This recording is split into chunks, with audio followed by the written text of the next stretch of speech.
man walah wala haula wala quwata illa billah amma ba'd. Ya alhamdulillah, ya di pagi hari ini kita dapat berkumpul kembali untuk melanjutkan pembelajaran kita, ya mempelajari tentang sejarah kepenulisan Al-Qur'an. Alhamdulillah kita sudah sampai di halaman 20. Ya, alhamdulillah. Silakan semuanya dibuka di halaman 20. Kita sampai di Al-Ishkal Al-Hadi Asyarah. Ishkal yang nomor 11 ya. Ya, jika masih ingat, Ishkal ini adalah permasalahan-permasalahan yang dikeluarkan atau yang diucapkan atau yang eh, perdebatkan oleh orang-orang kafir, musyrikin, ya, atau orientalis, ya, terhadap umat Islam, ya, secara khusus, ya, kemudian kepada Nabi, kemudian kepada Quran kita, ya tujuannya adalah untuk mencari kesalahan-kesalahan di dalam agama kita, kemudian mereka mendebatkan hal tersebut, permasalahan tersebut, sehingga kita merasa ragu, kita merasa agama kita ini ada kecacatan, kita merasa bahwasanya agama kita ini memiliki sesuatu yang harus dibenarkan, ya padahal sebenarnya tidak seperti itu, gitu ya. Cuma mereka ini ya memang eh, menimbulkan keraguan, ya memang seperti apa yang sudah dijelaskan dalam Al-Quran, gitu ya. Ya, bahwasanya walan tardo angkal yahudu walan nasoro hatta tattabi'a millatahum. Ya, mereka itu tidak akan ridho, mereka tidak akan senang, mereka akan tidak suka terhadap kalian, ya. Apa yang kalian lakukan, apa yang kalian usahakan itu bagi mereka itu sesuatu yang buruk, ya, sesuatu yang tidak baik sampai kalian mengikuti agama mereka. Yes, memang seperti itu. Tabiatnya memang seperti itu. Jadi tidak usah diperdebatkan tentang masalah iskal ini. Yang penting kita tahu bagaimana cara mereka berpikir, cara mereka mengungkapkan pendapat tentang Islam itu seperti apa. Baik, kita lanjutkan di iskal al-hadiyah asyarah. Iskal problem yang nomor 11.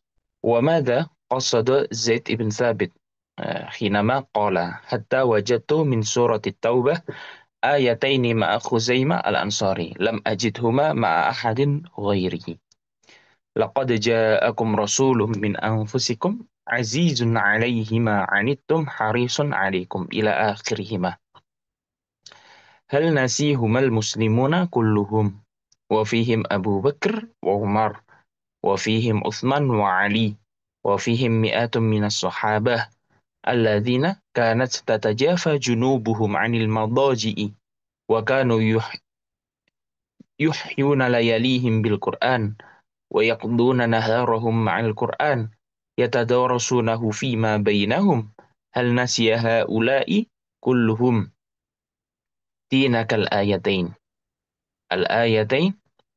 اللتان هما أعذب وأحلى من العسل وأسنى من القمر في ليلة البدر وإن نسي المسلمون كلهم تلك الآيتين الحلويتين الجميلتين فمن يضمن ألا يكونوا قد نسوا غيرهما. Nah, ini mereka bertanya kembali, ya, tentang permasalahan dua ayatnya.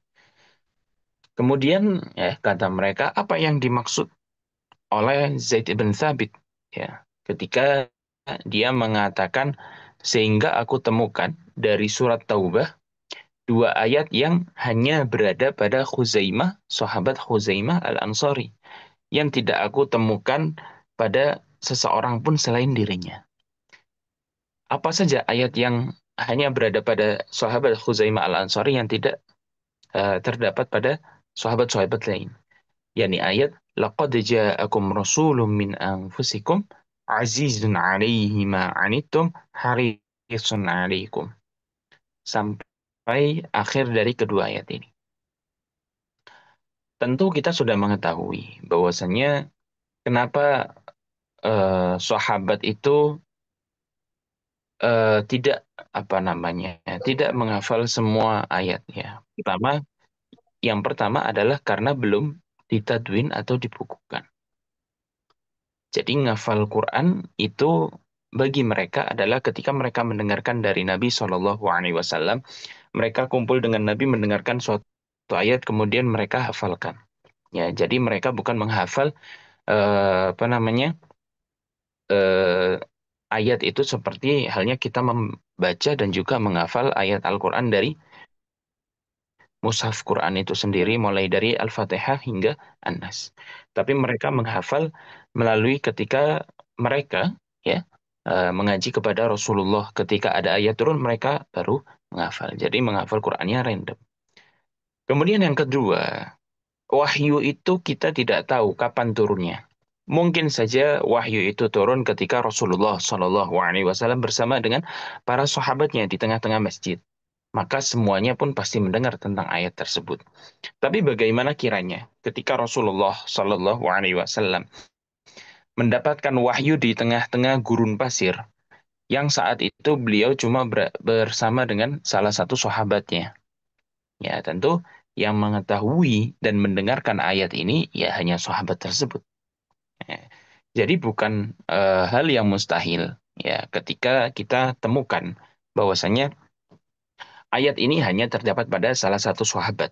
Ya, kemungkinan sahabat ini yang mendengarkan ayat ini ya atau mendengarkan wahyu ini beliau berada bersama Rasulullah Shallallahu Alaihi Wasallam pada saat mendapat wahyu tersebut dan tidak ada sahabat-sahabat lain yang mendengarkan wahyu tersebut atau mendengarkan ayat tersebut. Baik. Mereka kemudian bertanya, hal nasiyahuma al-muslimuna kulluhum? Ya, apakah semua orang muslim itu melupakan tentang dua ayat itu? Padahal wafihim Abu Bakar wa Umar. Padahal mereka juga ada di tengah-tengah mereka adalah Abu Bakar dan Umar. Kemudian ada juga di tengah-tengah mereka itu Utsman dan Ali. Kemudian banyak ratusan daripada sahabat. Yang mana mereka ini tatajafa junubuhum anil madhaji. Ya, yang mana mereka ini jarang sekali tidur, jarang sekali merentangkan lambung-lambung mereka, perut-perut mereka ini dari tempat peristirahatan. Ya. Wa kanu yuhyuna layalihim bil Quran. Mereka ini orang-orang yang menghidupkan malam-malamnya dengan Al-Quran. Ya. Sebagian daripada sahabat itu selalu mendawamkan atau membaca Al-Quran atau memurojaah hafalan Qurannya di tengah malam. Ya. Wa yaqduna naharahum al-Quran. Kemudian mereka menghabiskan siang-siang mereka bersama dengan Al-Quran. Begitupun pada waktu pagi hari mereka dan siang hari. Ya, mereka terus membaca Al-Quran. Mereka terus untuk mempelajari Al-Quran. Yatadarasunahu fima bainahum. Mereka saling mempelajari Al-Quran tersebut. Ya.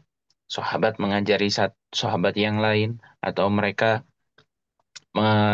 mengajari anak istri mereka di rumah mereka tentang Al-Quran, mempelajari tentang bagaimana tafsir dari surat ini, mempelajari bagaimana tafsir dari ayat ini, bagaimana ahkam fikhiyah yang ada di dalamnya. Mereka pelajari setiap hari, baik siang dan malamnya.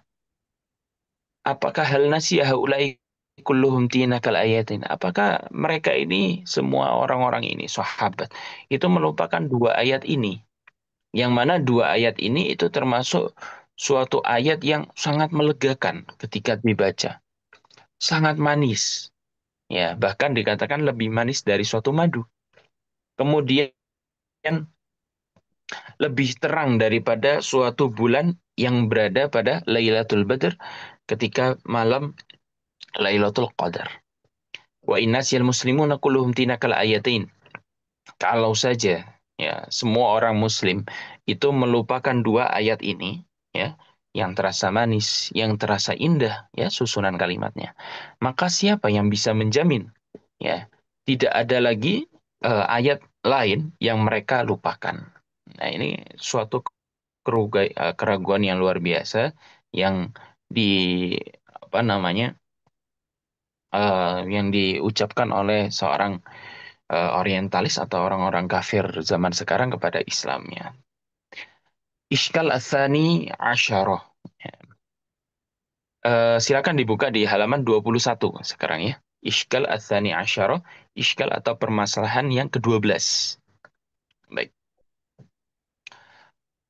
ماذا قصد زيد بن ثابت حينما قال فوالله لو كلفني نقل جبل من الجبال ما كان أثقل علي مما أمرني به من جمع القرآن وماذا كان عمله وكيف كانت خطته في جمع القرآن وأين ذهبت تلك الصحف التي كان يكتبها كتاب الوحي كلما كان يأتي الوحي كلما كان يأتي الوحي وهو منهم فإننا لا نسمع لها صدى في عملية جمع القرآن. Ya. Kemudian melanjutkan iskal. Apa yang dimaksud oleh Zaid ibn Thabit ketika dia mengatakan, "Fawallahi maka demi Allah, lau kallafani sekiranya si Sayyidina Abu Bakar dan Sayyidina Umar itu membebankan pada diriku untuk memindahkan suatu gunung daripada gunung-gunung itu tidaklah terasa lebih berat bagiku ya daripada sesuatu yang ia perintahkan daripada mengumpulkan Al-Qur'an ya. Ya, Zaid bin Thabit adalah satu-satunya orang ya, satu-satunya sahabat yang diperintahkan oleh Sayyidina Abu Bakar As-Siddiq untuk menulis wahyu ya, kemudian menjadikannya dalam suatu mushaf. Hanya satu saja yakni Zaid bin Thabit. Ya karena track record dia ya, pengalaman dia sebagai kutabul wahyunya Rasulullah Shallallahu alaihi wasallam, penulis wahyunya Rasulullah, maka dari itu Sayyidina Abu Bakar dan Sayyidina Umar meminta kepada beliau untuk menulis wahyu kembali. Beliau mengatakan bahwasanya hal tersebut, yakni mengumpulkan Al-Quran, itu bukan suatu hal yang mudah, meskipun beliau pernah melakukan itu. Karena mengumpulkan Al-Quran ini butuh juhad, butuh mujahadah, butuh usaha, butuh effort yang sangat besar. Ya, bahkan beliau mengatakan dalam suatu riwayat, memindahkan gunung, ya, itu lebih mudah daripada kita untuk mengumpulkan Al-Quran. Ya, ini. Jadi menunjukkan bahwasanya ini yang diberikan oleh Abu Bakar dan Sayyidina Umar ini merupakan suatu tanggung jawab yang sangat besar. Kemudian apa saja wa madza kana amalu? Terus pekerjaannya Zaid bin Sabit ini dalam perkara mengumpulkan Al-Qur'an ini apa saja? Terus bagaimana langkah-langkah dia dalam mengumpulkan Al-Qur'an? Itu bagaimana langkah-langkahnya? Dan wa aina dhahabat tilka suhuf allati kana yaktubu kutabul wahyi? Terus di mana ya, di manakah perginya suhuf atau lembaran-lembaran yang ditulis oleh Zaid bin Sabit ini? Kemana perginya setelah ia tulis? Ya, apakah tulisan daripada Zaid bin Sabit atau mushaf ini berada di rumah-rumah khilafah saja? Ataukah sudah diajarkan kepada banyak penduduk Madinah saat itu? Kullama kana ya'til wahyu wa huwa minhum. Padahal dia ini setiap datangnya wahyu itu dia bersama dengan Rasulullah. Apakah Zaid bin Sabit selalu bersama dengan Rasulullah ketika Rasulullah mendapatkan wahyu? Wallahu a'lam. Fa innana la nasma'u laha sudan fi amaliyati jam'il Qur'an. Ya, sesungguhnya kita tidak mendengar apapun ya. Ya, dalam apa namanya? Amaliyat atau pergerakan dalam mengumpulkan Al-Qur'an ini tidak terdengar, maksudnya tidak terlihat secara nyata karena masih bersifat rahasia ya, masih bersifat diam-diam. Baik. Kemudian iskal ats-tsalitsah asyarah ya. Iskal atau permasalahan yang nomor 13. Ar-riwayatu sakitatun umuman an dzikril khuttatil lati ittaba'aha Zaid bin Thabit fi jam'il Qur'an illa ma akhrajahu Ibnu Abi Dawud min tariqi Yahya ibn Abdurrahman ibn Hatib qala qadima Umar فقال من تلقى من رسول الله صلى الله عليه وسلم شيئا من القرآن فليأتي به وكانوا يكتبون ذلك في الصحف والألواح والعسب وكان زيد لا يقبل من أحد شيئا حتى يشهد الشهيدان وأخرج ابن أبي داود أيضا من طريق هشام ابن عروة عن أبيه أن أبا بكر qala li Umar wa qala li Zaid uq'uda ala babil masjid faman ja'akuma bisyahidaini ala syai'in min kitabillah faktubah.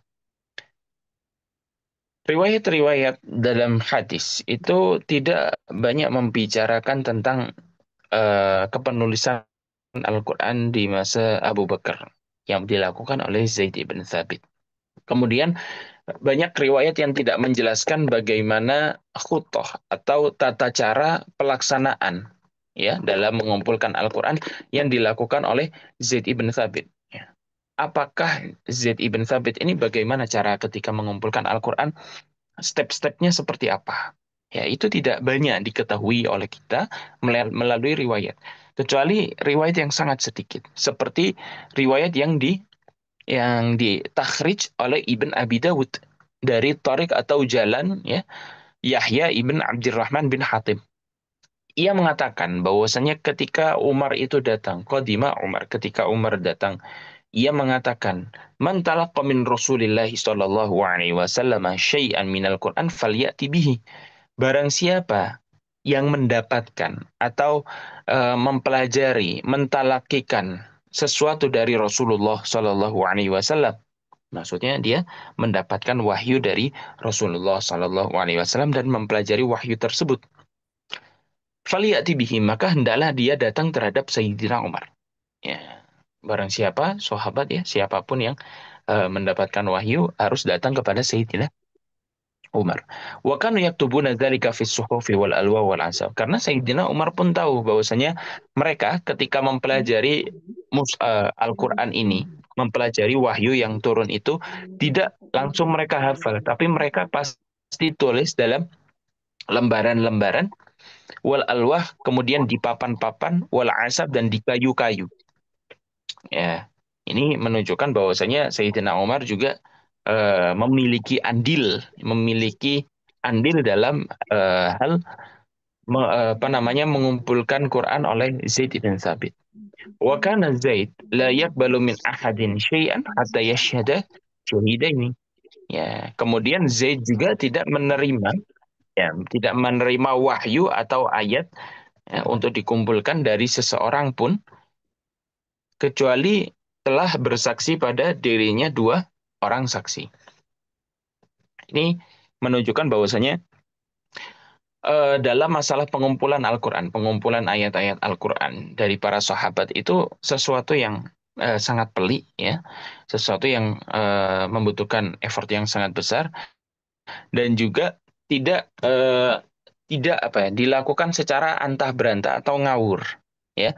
Jadi ada beberapa ketentuan-ketentuan yang ditentukan oleh Zaid ibn Thabit kepada para penghafal Al-Quran atau para orang-orang yang menjaga eh, wahyu Al-Quran. Ya, Eh, kalau misalnya orang ini tidak terpercaya, tentu butuh saksi untuk orang tersebut ya. Apakah orang tersebut memang benar-benar adil, atau mereka datang dengan wahyu yang dikarang-karang sendiri oleh mereka? Ya, jadi dia harus memastikan bahwasanya orang itu adil. Orang itu benar-benar membawa wahyu yang dihafal dari Rasulullah Shallallahu Alaihi Wasallam dengan apa? Dengan syarat disaksikan oleh dua orang. Baik. Kemudian Ibnu Abi Dawud juga itu mentakhrij, ya, meriwayatkan suatu eh, cerita juga dari toriknya Hisham bin Urwah dari bapaknya yakni yang bernama Urwah, bahwasanya Abu Bakar itu berkata kepada Sayyidina Umar tentang eh, masalah kepenulisan Al-Quran ini atau pengumpulan naskah-naskah Al-Quran. Sayyidina Abu Bakar juga berkata kepada Zaid ibn Thabit, Udah duduklah kalian berdua ala babil masjid di depan pintu masjid. Maksud di sini masjid tentu Masjid Nabawi Asy-Syarif. Faman ja'akuma bisyahidaini. Barang siapa orang yang datang kepada kalian berdua dengan membawa dua syahid atau dua saksi ala syai'in atas sesuatu min kitabillah dari kitabullah dari Al-Qur'an faktubah maka tulislah ya mereka berdua itu. Wa akhraja Ibnu Ashtah fil masahif an Laith ibn Sa'ad qala awwalu man jama'a al-Qur'an Abu Bakar wa katabahu Zaidun wa kana an-nasu ya'tuna Zaid ibn Thabit fakana la yaktubu ayatan illa bi syahidai adlin wa inna akhira surati Bara'ah lam tujad illa ma Khuzaimah ibn Thabit faqala uktubuha fa inna Rasulullah sallallahu alaihi wasallam ja'ala syahadatahu bi syahidataini rajulaini fakatabaha wa inna Umar ata bi ayatir rajm falam yaktubha li'annahu kana wahdahu. Ibnu Ashtah juga meriwayatkan suatu riwayat atau cerita tentang masalah kepenulisan masahif atau mushaf ini dari Torik, dari jalannya Al-Laits ibn Sa'ad. Ia mengatakan bahwasanya orang yang pertama kali mengumpulkan Al-Quran, orang yang pertama kali memiliki ide untuk mengumpulkan Al-Quran, itu Sayyidina Abu Bakar As-Siddiq. Ya, yang menulis Al-Quran tersebut adalah Sayyidina Zaid ibn Thabit. Orang-orang pada zaman tersebut, orang-orang yang berada pada masa tersebut, itu mendatangi Zaid ibn Thabit tentang masalah Al-Quran dalam bentuk apapun. Ya. Tentang masalah mushaf pasti tanya kepada Zaid ibn Thabit. Kemudian Zaid ibn Thabit ini, ya, ketika ia didatangi banyak orang, ya, didatangi banyak orang untuk mereka ini setoran hafalan Qurannya atau apa namanya dengan tujuan yang diperintah Abu Bakar untuk mengumpulkan Al-Quran dari para sahabat karena dia memiliki ketentuan tentu dia tidak menulis secara serampangan ayat Al-Quran. Ia tidak akan menulis suatu ayat kecuali orang yang datang kepada Zaid bin Sabit ini memiliki atau membawa dua saksi yang adil.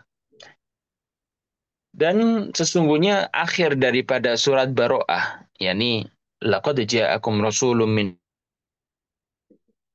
anfusikum sampai akhir ayat didapatkan pada sahabat-sahabat lain kecuali pada Khuzaimah ibn Thabit. Faqala uktubuh. Maka Sayyidina Abu Bakar mengatakan bahwa ya sudah, tulis saja ayat tersebut. Kemudian ia berkata, Sayyidina Abu Bakar berkata bahwasanya Rasulullah Shallallahu Alaihi Wasallam itu menjadikan kesaksiannya dengan dua saksi orang yang adil.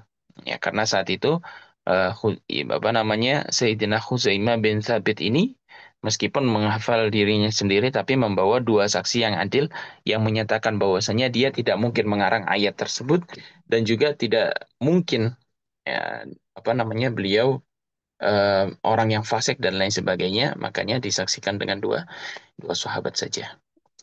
Kemudian menulis Zaid bin Sabit pun menulis kedua ayat itu. Tapi giliran Sayyidina Umar yang datang dengan ayat rojim itu tidak ditulis oleh Sayyidina Zaid bin Sabit karena dia datang sendiri tidak membawa dua dua saksi atas ayat tersebut. Warawa Ibnu Asakir anna Utsman khataba fi nasi yawma idzin ay fi ahdi khilafatihi. وعزم على كل رجل عنده شيء من كتاب الله لما جاء به فكان الرجل يجيء بالورقة والأديم فيه القرآن حتى جمع من ذلك كثرة ثم دعاهم رجلا رجلا فنشيدهم أسمعت رسول الله صلى الله عليه وسلم وهو أملاه عليك فيقول نعم أسمعت رسول الله صلى الله عليه وسلم وهو أملاه عليك فيقول نعم فلما فرغ من ذلك العثمان قال من أكتب الناس قالوا كاتب رسول الله صلى الله عليه وسلم زيد بن ثابت قال فأي الناس أعرب قالوا سعيد ابن الأص قال فليملي سعيد وليكتب زيد. Nah,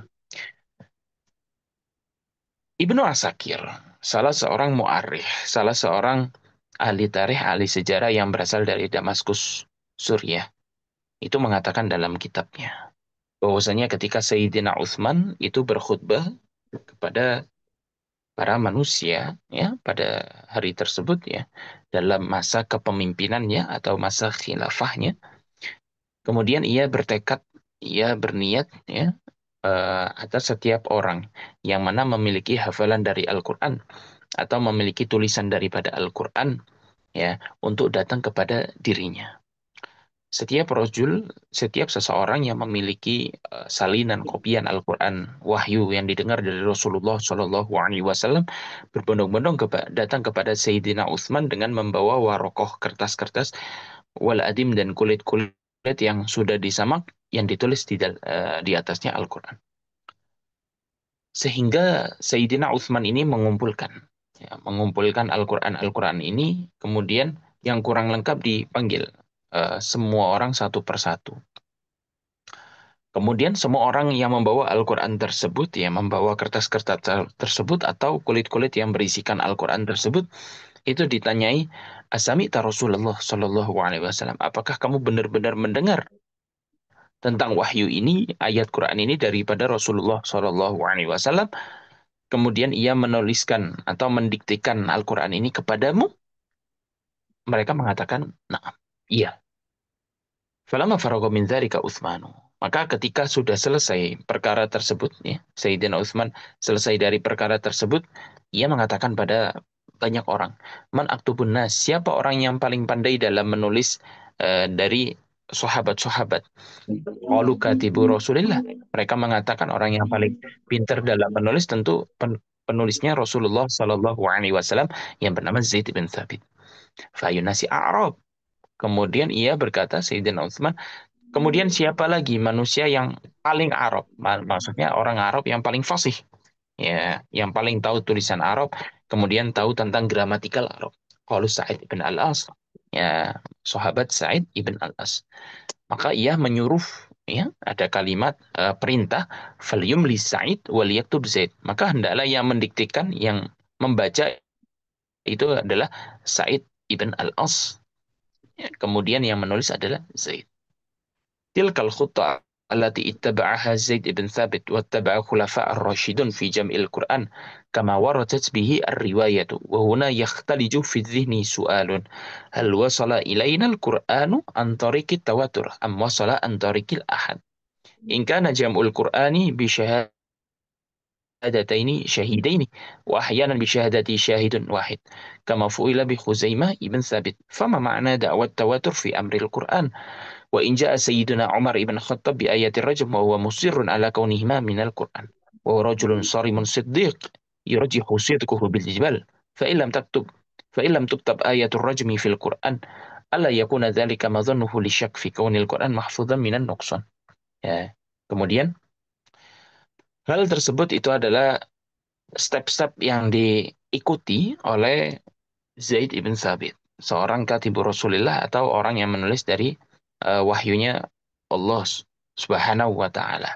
Kemudian step-step ini pula diikuti oleh Khulafa ar-Rasyidun, ya, Khulafa ar-Rasyidun, yakni Sayyidina Abu Bakar, Sayyidina Umar, Sayyidina Utsman dan Sayyidina Ali dalam masalah pengumpulan teks-teks atau naskah Al-Qur'an. Seperti yang sudah dijelaskan dalam banyak riwayat, ya, maka eh, muncul, ya, dalam pikiran kita, dalam otak kita suatu pertanyaan. Hal wasala ilaina al-Qur'anu an tariqit tawatur. Apakah Quran ini sampai kepada kita dengan derajat atau eh, apa namanya? Secara berkesinambungan dari Rasulullah kemudian kepada sahabatnya, sahabat kepada para tabi'in, tabi'in kepada tabi'ut tabi'in sampai kepada kita. Apakah terus-menerus seperti itu? Jadi tidak ada sesuatu yang kurang daripada Rasulullah Shallallahu Alaihi Wasallam.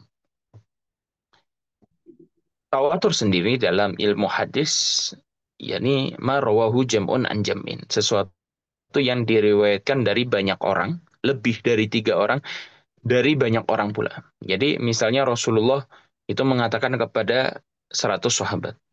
100 sahabat mengatakan pada tabi'in setelahnya, orang-orang setelahnya 100 juga. Sampai kepada kita berjumlah 100 orang. Jadi yamna'u ittifaquhum alal kadib. Yang tidak mungkin mereka ini sepakat atas kebohongan. Ya, kemudian ya, apa namanya, mereka ini menghafal semuanya, ratusan orang ini menghafal, ya, sampai Rasulullah Shallallahu Alaihi Wasallam. Terus kemudian mereka bersepakat bahwasanya ayo kita buat ayat baru. Ya, itu tidak mungkin. Itu adalah tawatur. Apakah wasol? Apakah Quran ini datang dan sampai kepada kita dari torik ahad, dari jalur ahad. Ya, ini lawan daripada tawatur. Jikalau pengumpulan Al-Quran ini harus memiliki syarat, harus memenuhi syarat dengan mengumpulkan dua saksi yang adil. Terkadang juga hanya membawa satu saksi saja. Seperti yang dilakukan pada Khuzaimah ibn Thabit. Maka apa maknanya dari dugaan tawatur dalam masalah Al-Quran ini? Ya, apakah Quran ini benar-benar tawatur atau tidak? Kemudian jikalau Sayyidina Umar ini telah datang kepada Zaid ibn Thabit dengan membawa ayat Ar-Rajm, ya.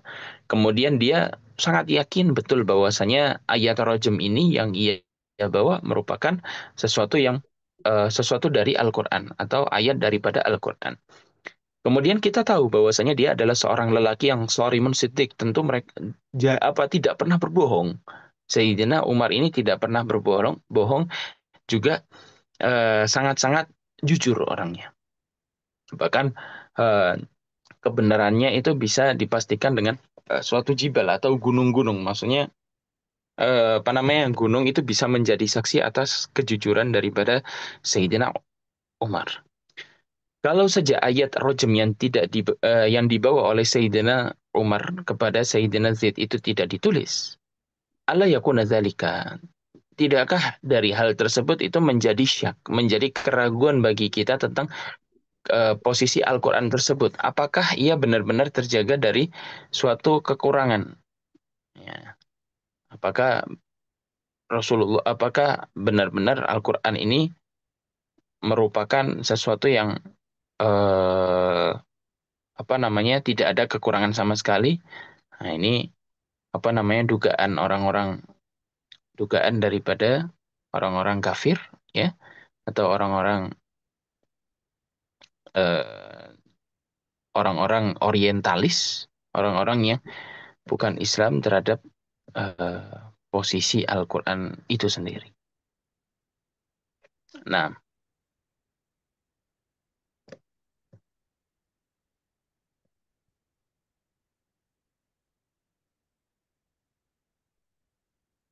kemudian Al-Ishkal Ar-Rabi Ashar, permasalahan yang nomor 14. وماذا قصد زيد بن ثابت حينما قال فتتبعت القرآن أجمعه من الرقاء والأكتاف والأعصاب وصدور الرجال. هل كان يكتب القرآن في أيام الوحي على الرقاء والأكتاف والعصب واللخاف؟ هل استخدمت تلك الأشياء لكتابة القرآن؟ Nukson itu artinya kekurangan, kecacatan. Ya, nukson artinya kecacatan atau kekurangan. Contoh, eh, sinonim dari nukson itu fakat, kehilangan. Contoh misalnya seperti ini. Ada suatu suatu kue yang sudah dibentuk, ya, untuk kue ulang tahun sudah sangat sempurna bentuknya, lingkaran, ya, seperti itu. Terus kemudian diambil bagiannya, dicomot oleh suatu anak kecil. Nah, ini berarti kue ini bukan kamil, bukan sempurna, tapi ada nukson, ya, suatu kekurangan. Baik.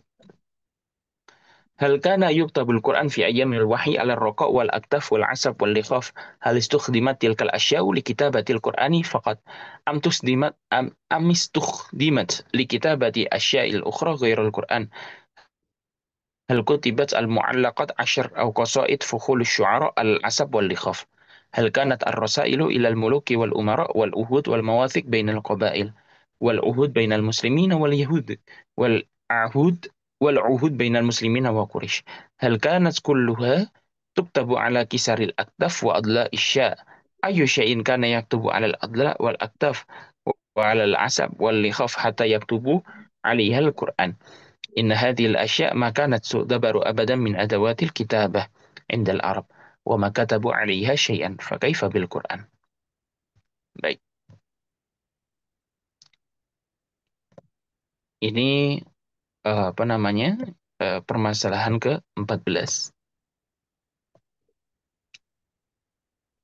Sebentar.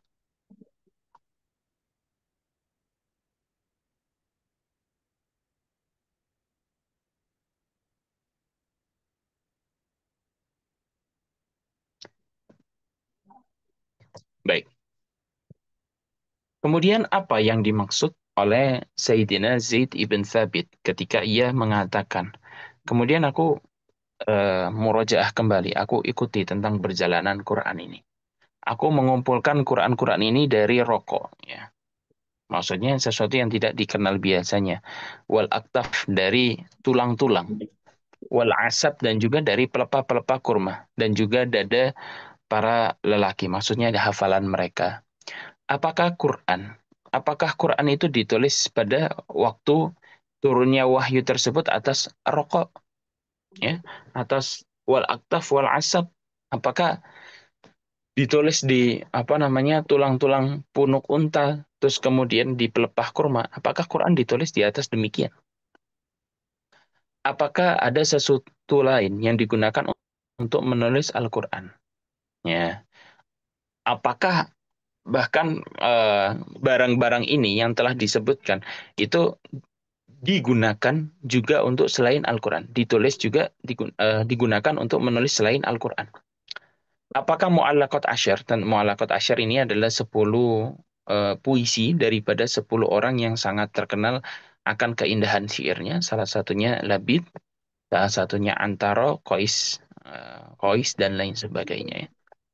Atau qasaid fuhlu syu'ara, ya, qasidah-qasidah dari pembesar-pembesar eh, ahli syair pada zaman tersebut, itu apakah ditulis atas eh, pelepah kurma, ya.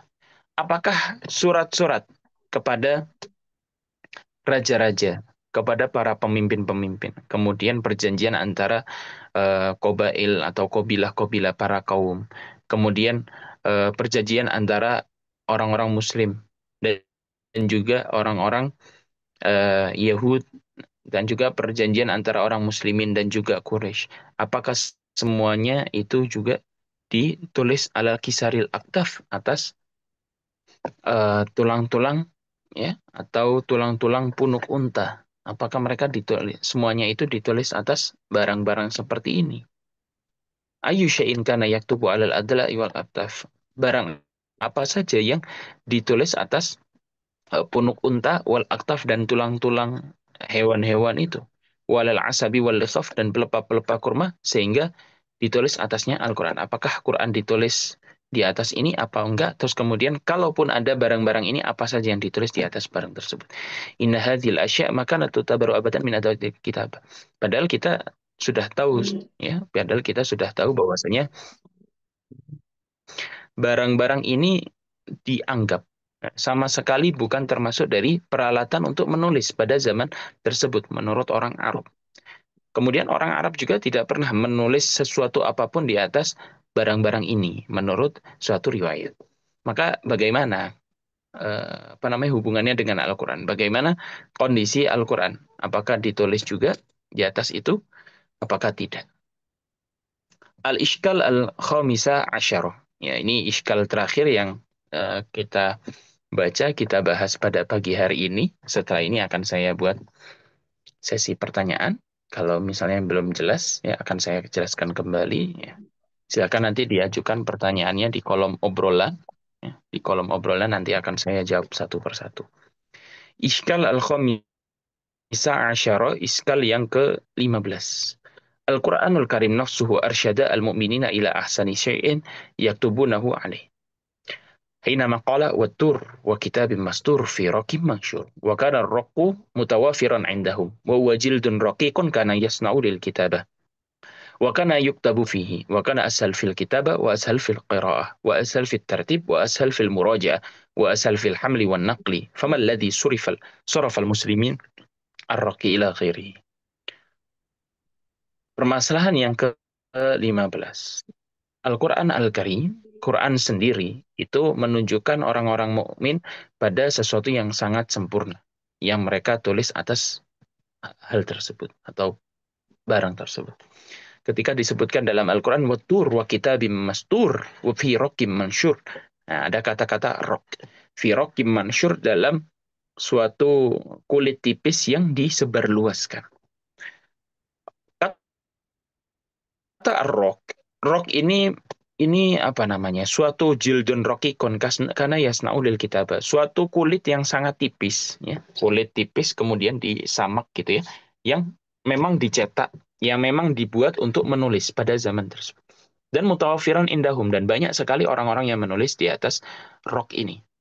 Kemudian banyak sesuatu yang ditulis di atas rok ini dan memang memang untuk menulis di atas rok ini itu lebih mudah dalam menulis. Kemudian lebih gampang untuk dibaca, kemudian lebih gampang untuk ditertibkan, diurutkan, kemudian lebih mudah untuk dimurojaah, dibolak-balik. Kemudian lebih mudah dalam membawa dan memindahkan rok ini. Kemudian apa yang membuat orang-orang Muslim ini tidak menggunakan rok ini sehingga menggunakan yang lain, misalnya perkamen dan lain sebagainya. Apa alasan mereka sehingga tidak lagi menggunakan rok ini? Itu apa alasan mereka ini? Mereka bertanya seperti itu ya. Baik, itu adalah iskal yang terakhir yang bisa saya sampaikan pada pagi hari ini. Ya, silakan. Jikalau ada pertanyaan, saya buka sesi pertanyaan pada eh,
Baik, Bismillahirrahmanirrahim. Saya jawab satu persatu. Untuk jawaban dari iskal-iskal yang nomor 15, baik iskal sebelumnya dan juga iskal-iskal lainnya, ya, tentu insya Allah akan dibahas di pertemuan selanjutnya, ya, karena ada jawaban khusus tentang iskal-iskal tersebut di di kitab tersebut, ya. Nanti ada jawabannya, ya. Kemudian kalau tidak ada dua saksi apakah diterima? Iya, kalau misalnya setiap ayat yang datang kepada Sayyidina Zaid ibn Thabit tentu harus membawa dua orang saksi. Kalau tidak membawa dua orang saksi tersebut, ya, bisa saja seperti halnya Huzaimah bin Zaid, Huzaimah bin Thabit, maaf, itu membawa satu saksi saja, ya, bisa. Bagaimana Sayyidina Zaid bin Thabit.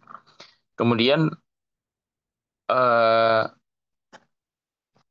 Al-Quran ketika dikumpulkan, ya, sudah dalam tulisan seperti sekarang, tidak. Al-Quran yang dikumpulkan pada zaman Sayyidina Abu Bakar dan juga Sayyidina Utsman ibn Affan tentu tidak seperti Al-Quran zaman sekarang yang ada harokatnya.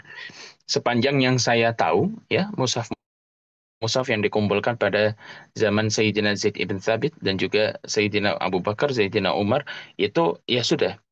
Itu bahkan tidak ada titiknya sama sekali yang menunjukkan ini apakah apa namanya ba dan lain sebagainya, itu tidak ada titiknya. Jadi memang tulisannya yang saya lihat di Istanbul baik dan juga Damaskus itu mushaf Utsmani, mushaf yang ditulis pada zaman Sayyidina Utsman menjadi khilafah, itu tidak seperti sekarang, ya, tidak seperti sekarang yang sudah ada titiknya, tidak ada harokatnya, ya, masih kosongan lah bahasa ininya, Quran yang kosongan saja, ya.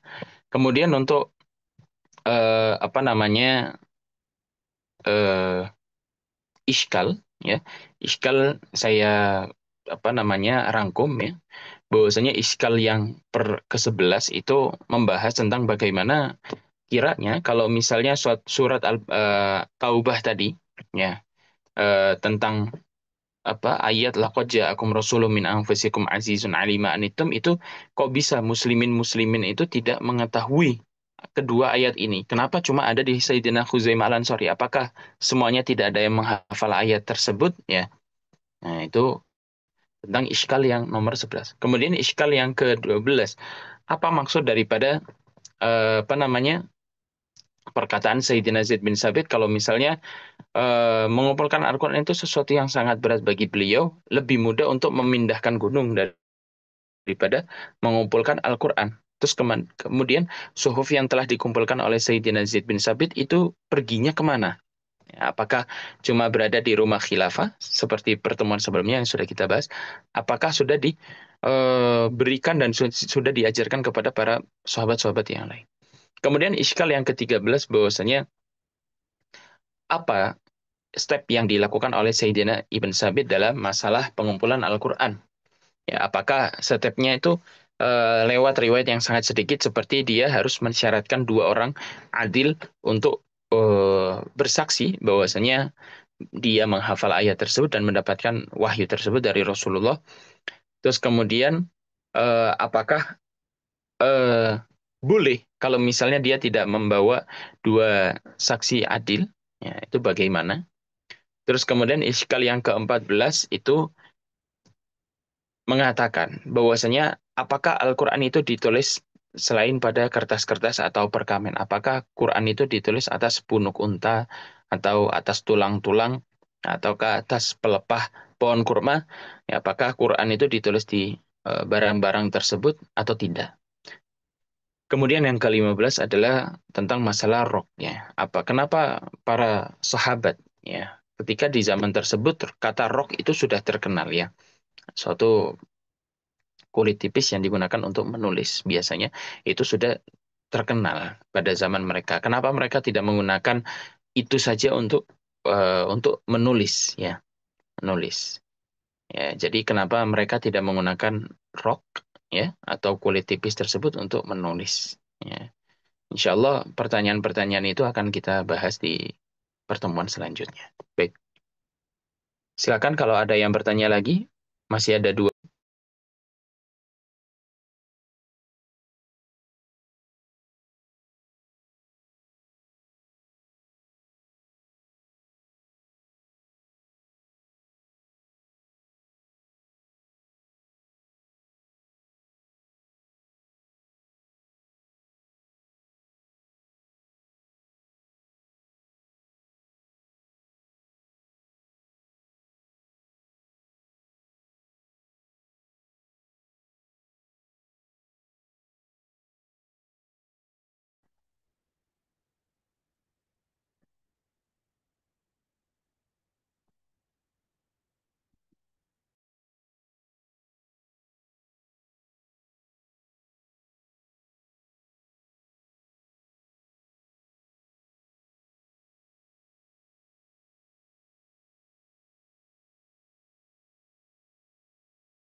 Baik, kalau tidak ada yang bertanya kembali, terima kasih banyak ya. Terima kasih banyak sudah meluangkan waktu untuk mengikuti sesi kelas pada pagi hari ini. Saya ucapkan jazakumullah khairan katsiran.